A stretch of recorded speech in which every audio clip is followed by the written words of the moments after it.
Absolutely. Good evening. My name is Courtney Ross. As a former educator, I look out into the crowd and I can see people are tired and they're distracted. And I'm going to revert to a phrase that I use with kindergartners: 1, 2, 3, all eyes on me. I'm here to speak and I would appreciate being listened to. I am not a city council person, I'm not a commissioner of anything.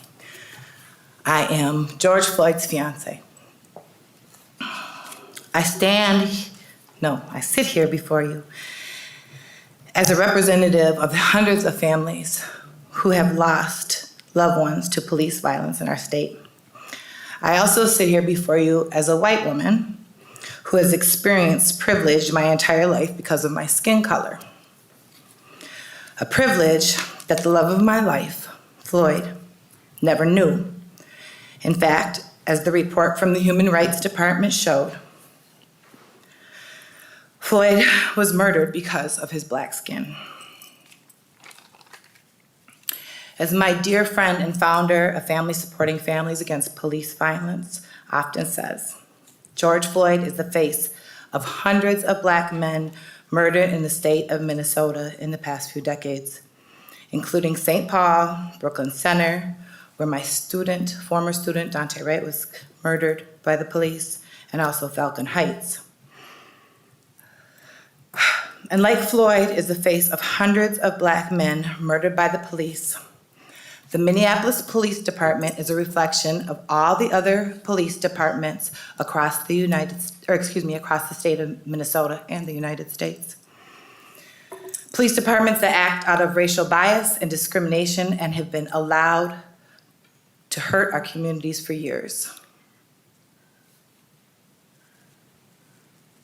Again, I'm going to say, I might not be the person you want to hear, but I do expect to be listened to, anyone who's distracted by their phone. Now that we have the data, now that we know that Minneapolis Police Department officers were performing their job duties with clear racial bias, the laws need to change. It is imperative to act now before any more lives are taken from us.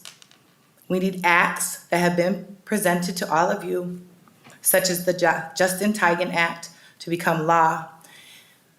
That act would be in order to reopen cases for our families that lost loved ones by the hands of racist police officers. The evidence is clear, and it is time to hold police departments across the state accountable. Excuse me. I ask of you, all you legislators here today, not to be listening as the role that you have to play, but as humans with hearts. Please go home tonight. Remember the changes that you can make in this state. I am a proud member of this state, but my faith is being tested. I will end with asking all of you to please, when the consent decree is being formed, please make sure that families that have lost loved ones to police violence get included. Thank you for your time.